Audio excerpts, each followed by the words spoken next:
ধারাবাহিকতায় এটার পরিসমাপ্তি ঘটেছে এই 5ই আগস্টের 5ই আগস্ট, যেটা আমাদের নতুন জেনারেশন এটাকে জি জেনারেশন বলে তারা উল্লেখ করেছেন। আমি তাদেরকে সাধুবাদ জানাই।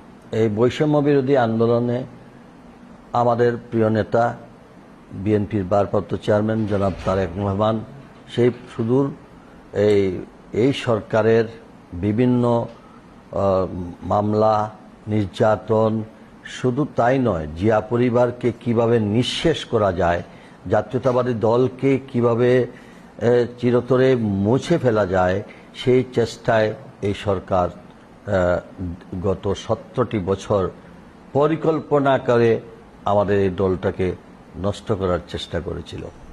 কিন্তু আমার নেত্রী, দেশনেত্রী বেগম খালেদা জিয়া